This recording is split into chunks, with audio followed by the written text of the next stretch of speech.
حضور کے میلاد کی بزم، دو چار چیزیں میلاد میں بڑی یاد رکھنے والی ہیں۔ اب آپ زیادہ توجہ کریں، موبائلوں والے بھی ذرا میری طرف دیکھیں۔ میلاد ایک انقلاب کا نام ہے، یعنی میلاد شریف سے پہلے لوگ کفر و شرک کرتے تھے، میلاد کے بعد ان کا ارادہ ہو گیا کہ اللہ وحدہ لا شریک، عقیدہ ہو گیا کہ اللہ، تو اس کا مطلب ہے میلاد ایک انقلاب ہے۔ میلاد سے پہلے لوگ بیٹیوں کو زندہ دفن کرتے تھے، اب میلاد ہو گیا، اب جو بیٹی کی پرورش کرے گا، حضور فرماتے ہیں جس طرح میری دو انگلیاں جڑی ہوئی ہیں میرے ساتھ، جڑ کے جنت میں جائے گا۔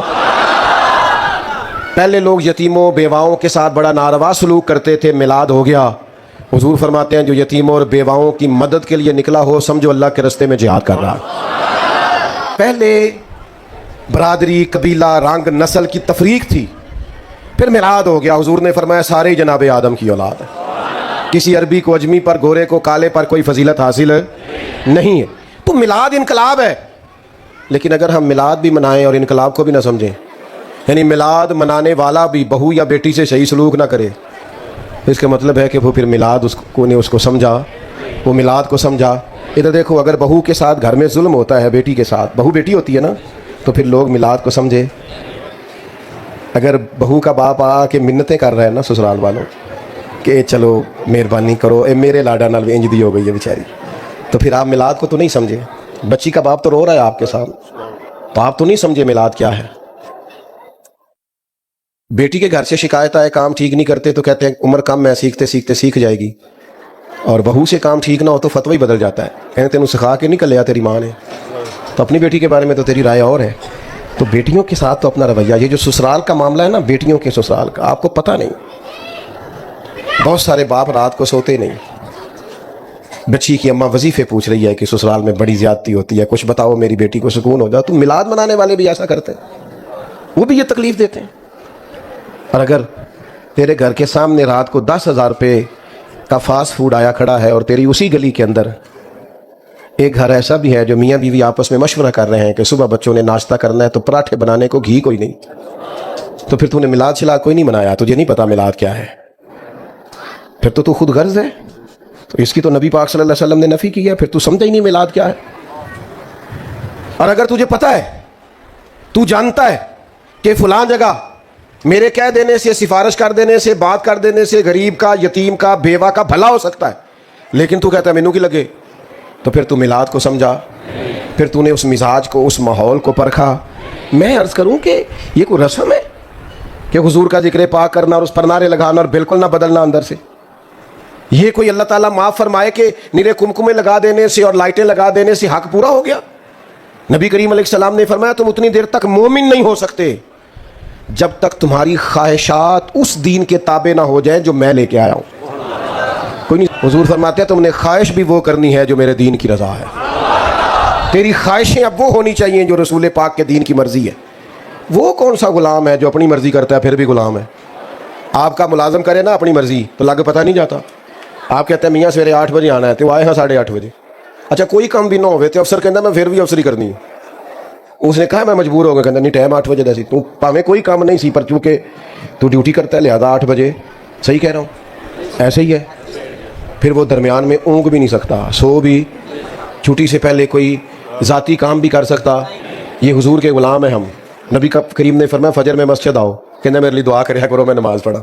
میں کہا واہ بھائی واہ، کیا بھولا ہے تو، باقی سارے کام تو بغیر دعا کے کرتا ہے، اور نماز کا کہا تو کہتا ہے دعا کریا کرو۔ تو میں تو اب چونکہ تھوڑا سا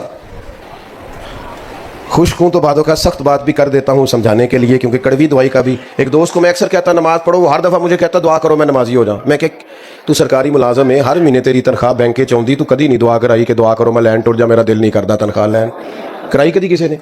نماز ہی دعا کرا دین، کیا مذاق بنایا ہوا ہے؟ آپ نے جو اہمیت اپنے کاروبار اور ڈیوٹی کو اور دکان کو دی ہے وہ آپ نے دی ہوتی نا کبھی نماز کو، یہ بات ہی نہ کرتے۔ تو غلام ہے اور تو سویا رہا، یہ کیسے ہو گیا؟ ڈرائیور سویا رہے نا آپ کا، آپ نے کہیں جانا ہو تو آپ اسے کہیں گے میاں صاحب کر، میں نے نکلنا تھا تو سو رہا تھا، جرت ہے اس کی، وہ تو بیچارہ ٹاکی شاکی لے کے پہلے کھڑا ہوتا ہے کہ صاحب آ رہے ہیں۔ تو یہ کیا بات ہوئی کہ نہ ظہر میں، نہ عصر میں، نہ مغرب میں، نہ عشاء میں، نہ تلاوت میں، نہ عبادت میں، اور اس پر یہ کہ میں غلام ہوں؟ تو بھائی میلاد کو سمجھو، رویے کو بدلو، اس میلاد سے نماز شروع کر لیں۔ کوئی پوچھے ماشاءاللہ نماز شروع کر لو، کوئی یہ میلاد والی نماز ہے، میں نے عید میلاد سے شروع کی تھی، اس میلاد سے داڑھی رکھ لو۔ دوست پوچھیں یہ کیا کو، بس میں نے میلاد شریف والے دن سے رکھی ہوئی۔ معاف کر دو، بہت سارے لوگوں کو معاف کر دو، خود فون کر کے رشتہ داروں کو معاف کر دو کہ جا تجھے معاف کیا، کوئی کی گل ہے یار میں خوش بڑا میرے نبی دا میلاد، درگزر کرو۔ سنیں جی سنیں، بات کو سمیٹنے کا ٹائم ہے، سنیں، اللہ آپ کو سلامت۔ بھائی کچھ عملی کام کرو میلاد کے موقع پر جس سے فرق پڑے کہ ہم سچ مجھ میں میلاد منا رہے ہیں، ورنہ محض نعرے لگانا اور محض یہ کرنا اس کی ہم نفی نہیں کرتے، لیکن جب تک عملی تقاضوں پہ نہیں نہ آئیں گے اتنی دیر تک پھر ہمیں ذاتی طور پہ بھی اس کا وہ نفع نہیں ہوگا جو کہ ہونا چاہیے، جو نبی کریم صلی اللہ تعالی علیہ وسلم کے تشریف لانے کی خوشی میں انعقاد پذیر ہوتی ہے۔ اللہ تبارک و تعالی نے ہمیں بے شمار اور لاتعداد نعمتوں سے بہرہ فرمایا ہے، اور اللہ کی ہر نعمت، اللہ تعالیٰ کا ہر احسان، اس کی بے پناہ عنایات اس بات کا تقاضا کرتی ہیں کہ ہم اللہ کی نعمتوں کا شکر ادا کریں۔ بھائی میں نے تو صرف خاموشی کا مطالبہ کیا ہے، اور بڑا جائز سا، صرف خاموش ہو جائے، کسی کو نہ بٹھائیں جی، رہنے دیں، اب چھوڑ دیں، آپ مہربانی کریں۔ دیکھو یہ ادب ہے بیٹا، آپ سارے آپ بیٹھ جائیں جی، آپ حضرات یہ سب جو بیٹھے ہیں تو آپ کیوں کھڑے، جلدی سے بیٹھ جائیں بھیا، بیٹھ جائیں۔ او بھائی موبائل تو سب کے پاس ہے، اب سب نے تھوڑا ویڈیو بنانے لگ جانا ہے، یہ اتنی ساری دنیا بنا رہی ہے، یہ آپ کو دے دے گی انشاءاللہ، آپ بیٹھ جائیں۔ اور اگر آپ کو صرف ویڈیو چاہیے تھی تو مجھے بتاتے، میں نہ آتا ویڈیو بھیج دیتا۔ میں تو آپ سے بیٹا بیٹھ جاؤ، او موبائل والے بھائی بیٹھ جاؤ، سلامت رہو، لمبی زندگی عافیت والی اللہ دے۔ بولے نہیں آپ، یہ چپ کرانے والے کا بھی چپ کر جائے نا، نہ اشارہ کرو بھائی، نہ کرو۔ اللہ تعالیٰ ڈھیروں برکت، محفل میں نا محو ہوا کریں، یہ ادب والی محفلیں ہیں، آپ اس میں آداب کا خیال رکھا کریں، سب سے ضروری ادب کا، باقی چھوڑ دیں۔ یہ جو ہمیں کہنا پڑتا ہے بیٹھ جاؤ، ہمیں تو اس میں بھی دقت ہوتی ہے کسی کا دل نہ ٹوٹ جائے، کیونکہ یہ محفل بڑی ادب والی۔ بھیا آپ بھی اگر بیٹھ جائیں گے تو میرا خیال ہے برکت ہو جائے گی، اللہ سلامت رکھے۔ سب کو کہہ رہے ہیں تو آپ بھی تو پیارے ہیں نا ہمارے، تو آپ بھی تو بات سنیں گے نا۔ اب مہربانی کریں، دو چار باتیں کر لینے دیں، اور اگر آپ زیادہ باتیں کریں گے تو پھر حال یہ ہے کہ ہم دعا کر دیں گے۔ مہربانی کریں، آج تو آپ نے میرے ذمہ باتیں کرنے لگایا، آپ خود باتیں کرنے لگے، جس کی ڈیوٹی ہے اسے کرنے دیں، چھوڑ دیں بھائی، بھائی چھوڑ دیں۔ اللہ آپ کو سلامت رکھے، آپ سارے بڑے پیارے ہیں۔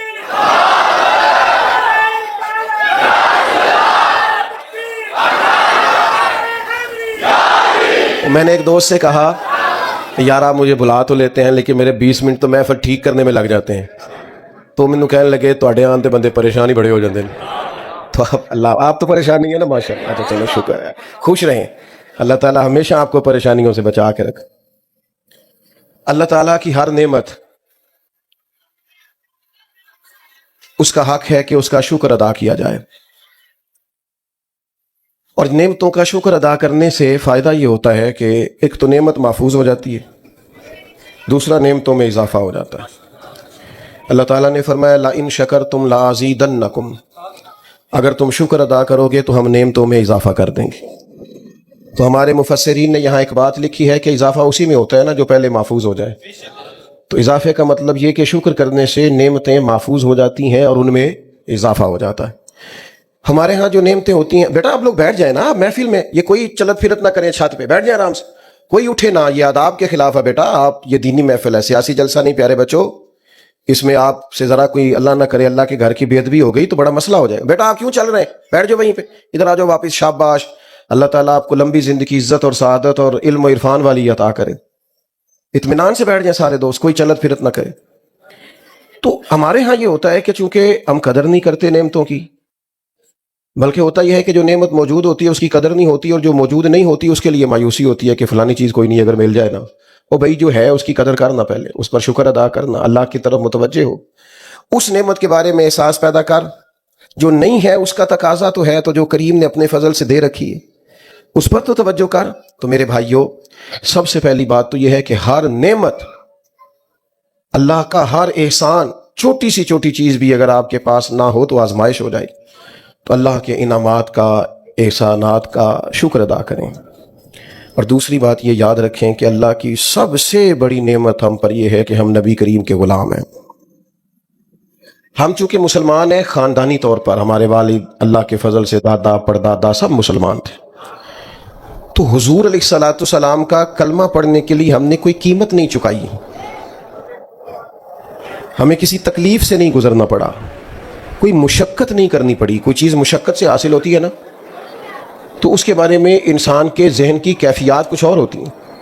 تو چونکہ اللہ کے فضل سے والدین مسلمان تھے, ددیال ننہال مسلمان تھے, تو کلمہ وراثت میں ملا.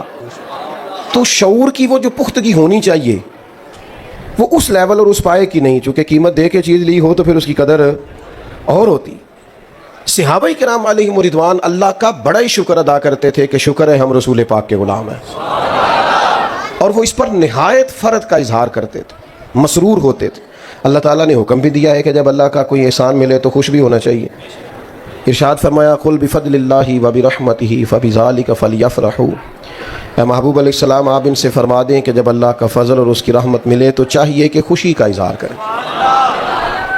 کچھ لوگ خوش بھی نہیں ہوتے, یہ بھی بڑا مسئلہ ہے. وہ بہت سارے نعمتیں موجود ہوتی ہیں لیکن طبیعت اس طرح کی ہوتی ہے کہ ہر وقت کسی نہ کسی پریشانی کا شکار رہتے ہیں. بلکہ بعض لوگ تو سوال کرتے ہیں, کہتے ہیں کہ ہم پتہ نہیں کیا بات ہے ہم خوش نہیں ہوتے. تو خوشی تو آپ کے اندر ہے, غم بھی آپ کے اندر ہے. اگر آپ اللہ کی نعمتوں کو اور احسانات کو یاد کر لیں گے اور کہیں گے کہ اللہ کے مجھ پر بڑے احسانات ہیں تو آپ خوش ہو جائیں گے. اور اگر آپ کہیں گے فلاں کے پاس فلاں ہے اور میرے پاس نہیں ہے تو ظاہر ہے پھر اس سے تکلیف پیدا ہوگی اور انسان مایوسی کی طرف جائے گا. تو ایک تو نعمتوں کو یاد کریں, اور سب سے بڑی نعمت حضور کی ذات ہے. اور دوسرا خوش ہونے کا مزاج بھی بنائیں, مطمئن رہا کریں, اپنی طبیعت کو ٹھنڈا رکھا کریں. یعنی ان چیزوں کو یاد کیا کریں جو دل کو سکون دیتی ہیں. اگر اس چکر میں الجھ جائیں گے کہ فلاں چیز نہیں ہے فلاں چیز نہیں ہے تو پھر تو ڈھیروں چیزیں ایسی نکل آئیں گی جو ہمارے پاس نہیں ہیں. تو سمجھنے کا مقام یہ ہے کہ محفل میلاد اس مقدس اجتماع کو کہتے ہیں جس میں نبی پاک کے تشریف لانے پر لوگ اللہ کے شکر کے طور پر محفل سجا کے بیٹھتے ہیں. بعض دوست ایسے ہیں جو محفل میلاد کے معاملے میں بڑا سخت رویہ رکھتے ہیں. بڑے کھلے دل سے اور بڑے حوصلے کے ساتھ بات کر رہا ہوں. اب ظاہر ہے کہ دور بدل گیا ہے اور میڈیا میں ہر چیز کھول کے آ گئی ہے. مجھے بتائیے گا بھلا یہ محفل میلاد میں کیا ہوتا ہے؟ پہلے قرآن مجید کی تلاوت ہوتی ہے, اس کے بعد پھر اس کے بعد کون سی چیز ناجائز ہے اس میں وہ آپ بتا دیں, نکال دیتے ہیں محفل میں سے. کوئی ایک چیز بتائیں آپ. سب سے پہلے کیا پڑھا گیا؟ قرآن مجید, پھر حضور کی نعت, اس کے بعد واعظ و نصیحت, پھر صلاۃ و سلام, پھر دعا, پھر لوگوں کے لیے کھانا. تو بھائی اس میں سے جو چیز ناجائز ہے نا شریعت سے ٹکراتی ہے وہ آپ بتا دیں, وہ بیچ میں سے نکال دیتے ہیں. آپ بتا دیں. کسی چیز کے مجموعے کا نام عمل ہوتا ہے نا. آپ نے نماز پڑھی تو ایک مجموعہ ہے کہ آپ کے کپڑے پاک ہونے چاہیے, جگہ پاک ہونی چاہیے, نماز کا وقت ہونا چاہیے, نیت ہونی چاہیے, سمت قبلہ کا تعین ہونا. یہ اس مجموعے کے ساتھ آپ مسجد میں حاضر ہوئے تو آپ کی نماز ہو گئی. تو کوئی بھی چیز کسی مجموعے کا نام ہے نا. تو محفل میلاد بھی مجموعہ ہے. قرآن مجید کی تلاوت, سرکار کی نعت پاک, واعظ و نصیحت, سلام و دعا اور ممکن حد تک لنگر. تو اس میں کیا ناجائز؟ تو بلا وجہ امت میں تفریق پیدا کرنا, بلا وجہ لوگوں کے ذہنوں کو منتشر کرنا اور بلا وجہ محاذ کھولے رکھنا سمجھ میں نہیں آتا. محفل میلاد کریں اور خوب اللہ کا شکر ادا کریں کہ مالک تیرا شکر ہے ہم حضور کے غلام ہیں. PhD تعلیم ہوتی ہے آدمی کی اور کئی ممالک میں اس کا بزنس پھیلا ہوا ہوتا ہے اور وہ بڑا سمجھدار معاملہ فہم ہوتا ہے, لیکن ہدایت سے دوری کا یہ حال ہے کہ وہ اپنے ہاتھ سے بنائے ہوئے بت کے سامنے ہاتھ باندھ کے کھڑا ہو رہا, عبادت کر رہا ہے. یہ خدا کا شکر ادا کرو کہ اللہ نے ہمیں میلاد والے محبوب عطا کیے تو انہوں نے ہمیں بتایا کہ تمہارا رب ہے, تمہیں پیدا کرنے والا, پالنے والا, نعمتیں دینے والا. ہمارا یہ جو شعور کی بلندی ہے نا یہ نبی پاک کے میلاد کا صدقہ ہے. ہم نے جو اللہ کو پہچانا ہے, اپنے آپ کو پہچانا ہے, ہم نے حقوق کو پہچانا ہے, معاشرے اور سوسائٹی میں اقدار بلند ہوئی ہیں, اخلاق بلند ہوئے, تو یہ سب اس میلاد پاک کی تصدق اور اس کے وسیلے اور اس کی برکت سے ہوئی. تو ہمیں تو بہت زیادہ اظہار تشکر کرنا چاہیے, سمٹ جانی چاہیے ہماری طبیعتیں. حضرت انس بن مالک رضی اللہ تعالیٰ عنہ فرماتے ہیں کہ ایک شخص, ایک اعرابی, ایک صحابی حضور کی بارگاہ میں حاضر ہوئے اور عرض گزار ہوئے کہ یا رسول اللہ صلی اللہ علیہ وسلم قیامت کب آئے گی؟ تو کریم فرمانے لگے کہ آپ کی کیا تیاری ہے قیامت کے لیے؟ یہ بخاری میں موجود ہے.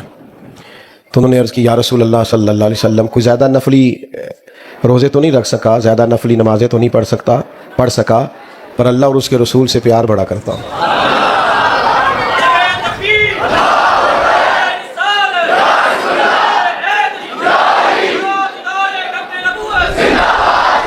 عرض عرض کی یا رسول اللہ صلی اللہ علیہ وسلم میں اللہ رسول سے پیار بڑا کرتا ہوں. تو ہر عبادت پر ثواب کا حضور بیان کرتے ہیں نا, تو یہ انہوں نے عرض کیا نا کہ میں اللہ رسول سے پیار بڑا کرتا ہوں, تو حضور نے اس کا بھی اجر بیان کیا. فرمایا سن پھر تو جس سے تو پیار کرتا ہے نا, قیامت والے دن تو اسی کے ساتھ ہوگا. فرماتے ہیں وہ خوش ہو گئے, چلے گئے. اب حافظ منذری نے الترغیب و ترہیب میں لکھا ہے کہ حضرت انس بن مالک کہتے ہیں میں نے عرض کی بعد میں یا رسول اللہ مجھے اللہ سے بھی بڑا پیار ہے, اللہ کے رسول سے بھی بڑا پیار ہے, حضرت صدیق اکبر سے بھی بڑا پیار ہے, حضرت فاروق اعظم سے بھی بڑا پیار ہے. تو حضور نے فرمایا کلیہ سب کے لیے ایک ہے, جو جس سے پیار کرے گا جنت میں اسی کے ساتھ ہوگا. اب ذرا حضرت یہ تو بات یہاں تک تو حدیث پاک کی بات تھی. اب اس پر تبصرہ ہے حضرت انس بن مالک کا. 10 سال حضور علیہ السلام کے کاشانہ نور میں رہنے والے یہ سرکار کے غلام یہ اس پر تبصرہ کرتے ہیں, اس روایت کے بعد اس پر گفتگو کرتے ہیں, اپنا ذوق اس پر بیان کرتے ہیں. فرماتے ہیں مجھے زندگی میں 3 بار بڑی خوشی ہوئی. ایک اس دن جس دن میں نے کلمہ پڑھا, اور ایک اس دن جس دن حضور مکہ مکرمہ سے مدینہ طیبہ تشریف لائے, اور ایک اس دن جس دن حضور نے فرمایا جو جس سے پیار کرے گا قیامت میں اسی کے ساتھ ہوگا. تو دوستو وہ تو کہتے ہیں سب سے زیادہ خوشی اس بات پر ہوئی کہ حضور تشریف لے آئے. لیکن ہمارے ہاں کچھ تو لوگ سرے سے وہ ہیں جو انکار ہی کر رہے ہیں, وہ مزاج ہی نہیں رکھتے, وہ کہتے ہیں ادھر آنا ہی نہیں. اور جو خوشی کرتے ہیں تو وہ بھی زیادہ تر سٹیٹس بھی کر لیتے ہیں, پوسٹ پہ کر لیتے ہیں, وہ بھی زیادہ تر بیچارے لائیو ہو کے کر لیتے ہیں. اس خوشی میں روحانیت ہونی چاہیے, معنویت ہونی چاہیے, آپ کا دل لگے, آپ کی طبیعت جمے کہ واقعتاً یہ جو میں کر رہا ہوں یہ حضور کے تشریف لانے کی خوشی پہ کر رہا ہوں. اس کے لیے قلبی واردات کا ہونا ضروری ہے, روح کا حاضر ہونا ضروری ہے. ورنہ آپ کو پتہ ہے ہمارے جلسے میلے بن گئے, وہ ادب ہی نہیں رہا. آپ مجھ سے پیار کرتے ہیں, مجھ سے ناراض نہیں ہوں گے. ویسے ہماری اہل سنت کی محفل میں کوئی بندہ ننگے سر نہیں آتا تھا, سوال ہی نہیں پیدا ہوتا تھا. لوگ باوضو ہوتے چونکہ وہ سمجھتے تھے میں بہت بڑی برکت والی جگہ پہ جا رہا ہوں, خوشبو لگاتے, لباس بدلتے, سعادت مند ہو کے حاضر ہوتے. میں نے عرض کیا ہے کہ آپ ناراض نہیں ہوں گے, لیکن یہ کہ آہستہ آہستہ ہم نے جلسوں کا جو معیار بنا دیا ہے, اور بس وہ ایک نئے سٹیٹس کے لیے ایک نئی ریل ہمیں مل گئی ہے. یہ دینی محفلوں کا یہ مزاج نہیں تھا. میں تو بہت ساری جگہوں پہ نہیں جاتا, معذرت کرتا ہوں, اس لیے کہ مجھے ایسے محسوس ہوتا ہے کہ وہ جو خاص روحانیت اور خاص اس کے اندر نورانیت اور جذبات اور روح ہونی چاہیے وہ کہیں ہماری چلی گئی ہے. اور پھر ریٹ لگنے لگ گئے ہیں 40,000 کی تقریر اور 20,000 کی نعت اور 25,000 کی تلاوت. مجھے بتاؤ جس کو پتا ہو کہ ہم نے 40,000 دے کے بندہ بلایا ہوا ہے تو اس کی بات اثر کرے گی؟ وہ کہے گا تو پیسے لے نیا گل کریں گے, کیا مثلا اس میں کیا اثر رہ جائے؟ اور ویسے بھی یعنی کوئی ریٹ ہے صحیح اس کا؟ تم حضور کے غلام ہو اور تمہارا ریٹ ہو سکتا صحیح ہے؟ نبی پاک کے غلام تو ان کی تو قیمت لگ ہی نہیں سکتی. حضرت عبداللہ بن حذافہ کو گرفتار کر لیا نا رومیوں نے, تو روم کا بادشاہ کہنے لگا کہ جتنی دولت آپ کہتے ہیں میں آپ کو دیتا ہوں, آپ بہادر آدمی ہیں, ہم آپ کو مارنا نہیں چاہتے, جتنی دولت آپ کہتے ہیں تو آپ ہمارے دین میں آ جائیں. تو حضرت عبداللہ بن حذافہ کہنے لگے تو بیوقوف لگتا ہے مجھے جو مجھے آفر دے رہا ہے, حالانکہ کپڑے کئی جگہوں پہ پیبند لگے ہوئے. کیا مطلب؟ فرمانے لگے میں میدان میں جہاد کرنے آیا ہوں, تو پیسوں کی بات کر رہا ہے, مجھے پیسے نہیں چاہیے, میں تو شہادت ڈھونڈتا پھرتا ہوں. کوئی نہیں سمجھ آئی آپ کو؟ وہ جو اس کے نام پر مرنے کو جگہ تلاش کرتے ہوں کہ کہیں ان کے نام پر شہادت مل جائے, وہ پیسوں کا مطلب, یہ تو بڑی سطحی سی بات. یہ جس پیار سے آپ لوگ اس گرمی کے موسم میں آئے ہیں, اور جس طرح سے بچے جوان, اور پھر سب سے مزے کی بات یہ کہ جوان لوگ زیادہ, تو اس والہانہ پر میں دوپہر میں آپ میری بات سننے آئے ہیں, تو پھر میں بڑا ہی چھوٹا آدمی نہیں کہ اتنی محبتوں کے باوجود کہوں کہ مجھے ملے گا کیا, اتنے پیار کے باوجود کہوں کہ مجھے مثلاً آپ نے دینا کیا ہے. او بھائی, یہ اس طرح کے پیار دنیا میں نہیں ملتے, اس طرح کے شوق نہیں ملتے, اور یہ کروڑوں اربوں لگا کے بھی نہیں اکٹھے کیے جا سکتے. یہ جو پیار ہے یہ سرکار کے صدقے ہی ملا کرتا ہے. یہ حضور کے غلاموں, میں کبھی کبھی کہتا ہوں ناز سے اور عاجزی سے اور اللہ سے ڈر کے کہ خدا جانے بلندی ہے کہ پستی, پر جہاں میں ہوں وہاں کوئی نہیں ہے, جہاں میں ہوں وہاں میں اپنی حیاتی تو قربان تھی وہاں, ویکھو ساری محمد محمد پکیندے گزر گئی, محمد محمد پکیندے گزر گئی. ماشاءاللہ.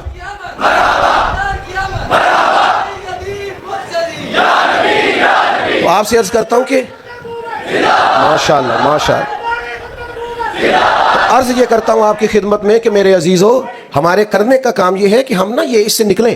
حضرت عبداللہ بن حذافہ فرمانے لگے یار تو عجیب آدمی ہے, میرا ریٹ لگا رہا ہے اور میں شہادت کے لیے نکلا ہوا ہوں. تو وہ کہنے لگا چلیں آپ کی بہت بڑا میری سلطنت میں عہدہ لے لیں. تو آپ فرمانے لگے صحابی رسول ہونے سے بڑا بھی کوئی عہدہ ہے؟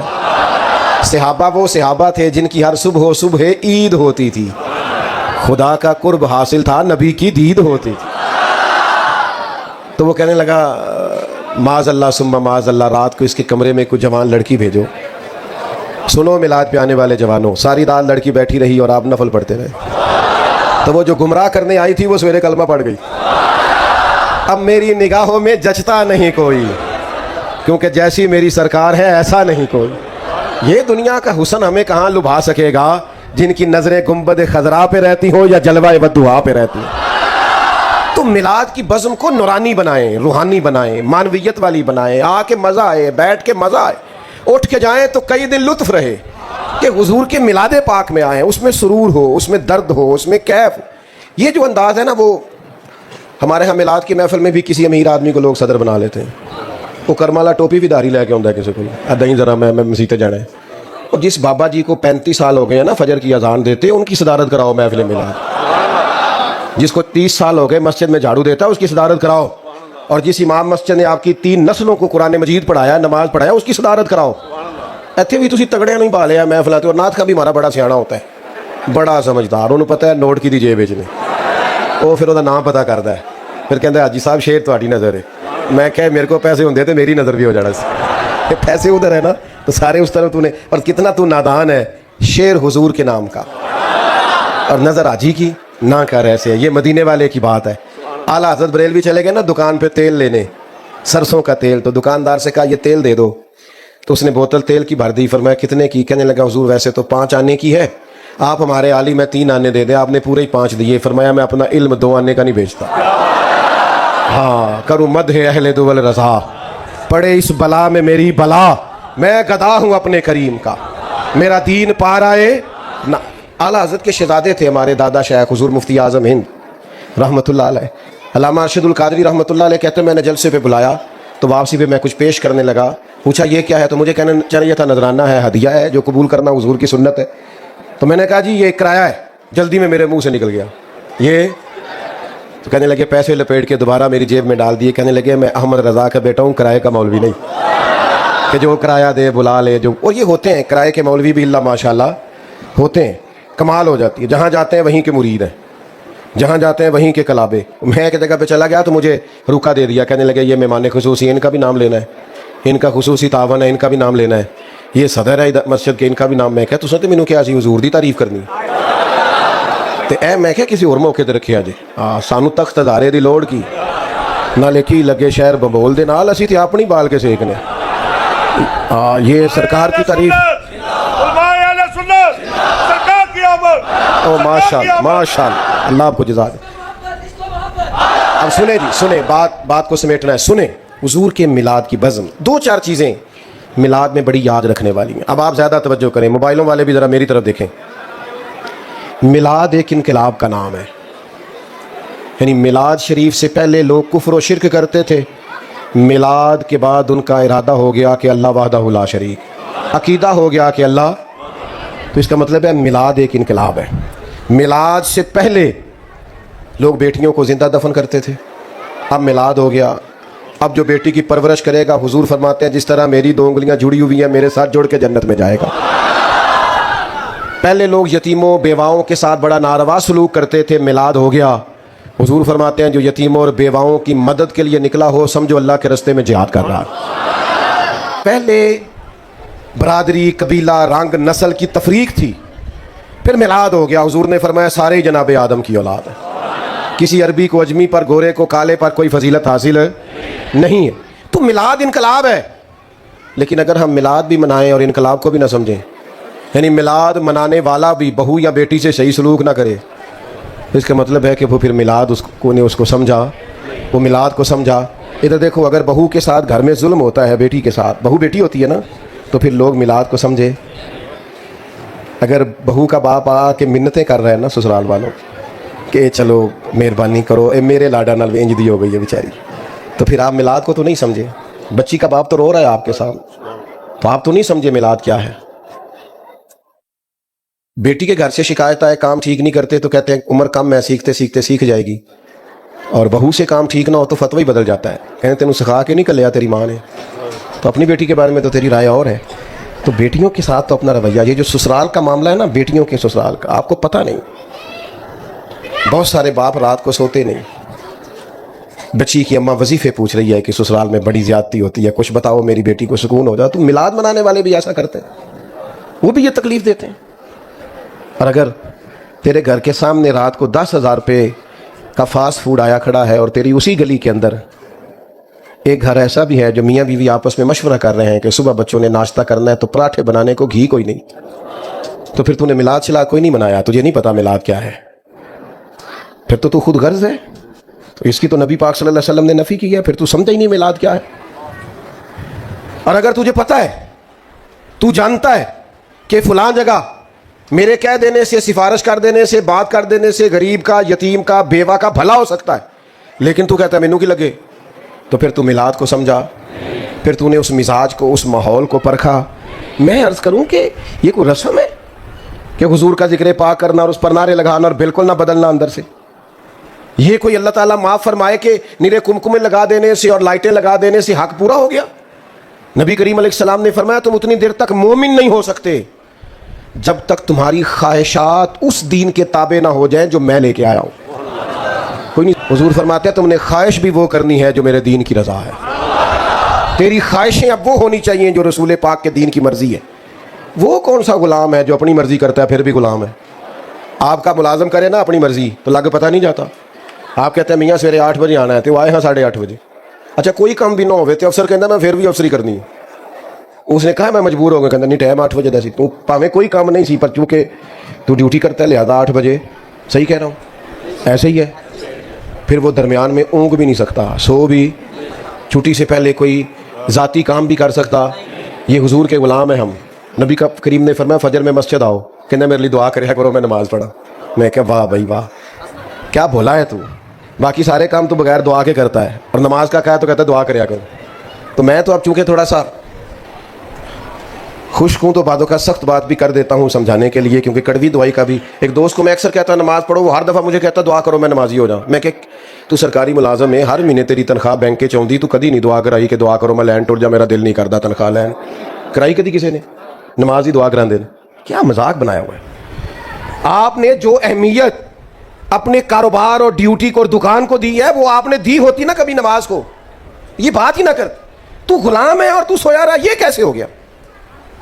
ڈرائیور سویا رہے نا آپ کا، آپ نے کہیں جانا ہو تو آپ اسے کہیں گے میاں صاحب کر، میں نے نکلنا تھا تو سو رہا تھا. جرت ہے اس کی، وہ تو بیچارہ ٹاکی شاکی لے کے پہلے کھڑا ہوتا ہے کہ صاحب آ رہے ہیں. تو یہ کیا بات ہوئی کہ نہ ظہر میں، نہ عصر میں، نہ مغرب میں، نہ عشاء میں، نہ تلاوت میں، نہ عبادت میں، اور اس پر یہ کہ میں غلام ہوں؟ تو بھائی میلاد کو سمجھو، رویے کو بدلو. اس میلاد سے نماز شروع کر لیں. کوئی پوچھے ماشاءاللہ نماز شروع کر لو، کوئی یہ میلاد والی نماز ہے میں نے عید میلاد سے شروع کی تھی. اس میلاد سے داڑھی رکھ لو. دوست پوچھیں یہ کیا کو، بس میں نے میلاد شریف والے دن سے رکھی ہوئی. معاف کر دو بہت سارے لوگوں کو، معاف کر دو. خود فون کر کے رشتہ داروں کو معاف کر دو کہ جا تجھے معاف کیا. کوئی کی گل ہے یار، میں خوش بڑا میرے نبی دا میلاد. درگزر کرو. سنیں جی سنیں، بات کو سمیٹنے کا ٹائم ہے. سنیں، اللہ آپ کو سلامت. بھائی کچھ عملی کام کرو میلاد کے موقع پر جس سے فرق پڑے کہ ہم سچ مجھ میں میلاد منا رہے ہیں. ورنہ محض نعرے لگانا اور محض یہ کرنا، اس کی ہم نفی نہیں کرتے، لیکن جب تک عملی تقاضوں پہ نہیں نہ آئیں گے اتنی دیر تک پھر ہمیں ذاتی طور پہ بھی اس کا وہ نفع نہیں ہوگا جو کہ ہونا چاہیے. میں توقع کروں کہ آپ آج سے درود شریف پڑھیں گے. چلیں جو نہیں بول رہے ان پر بھی میرا گمان ہے کہ انشاءاللہ پڑھیں گے. اور میں توقع کروں کہ جن کی زور رہ گئی ہے وہ انشاءاللہ پڑھیں گے، افسر بھی پڑھیں گے. ایک چھوٹی سی بات ہے، جھچکنا نہیں کسی سے. کوئی بندہ دوست وغیرہ کرتے ہیں نا شگل کے خیر ہے نماز شروع کر لی، تو بڑے تانے ہم ویسے بھی سہتے ہیں، تو ایک کا تانا دین کے نام پہ بھی سہنا ہے. ٹھیک ہے؟ جے کر یار دے نام دا ملے میڑا، انہوں چولی پا لئیے پنجے سٹیے نا. یہ تانے تو سنبھال کے رکھنے والے ہیں. اگر حضور کے نام پہ ملے تو آپ نے بدلنا ہے. بالخصوص نوجوانوں سے میری گزارش ہے کہ ماں باپ کی آپ فرما برداری کریں گے تو وہ کہیں گے خیر ہے میرا پتر، تو کہیں میں آج ہی تو حضور کا میلاد سن کے آیا ہوں. اس لیے یہ تبدیلی آ گئی، تو یہ تبدیلی آپ نے ضرور پیدا کرنی ہے. اللہ میری آپ کی حاضری قبول فرمائے.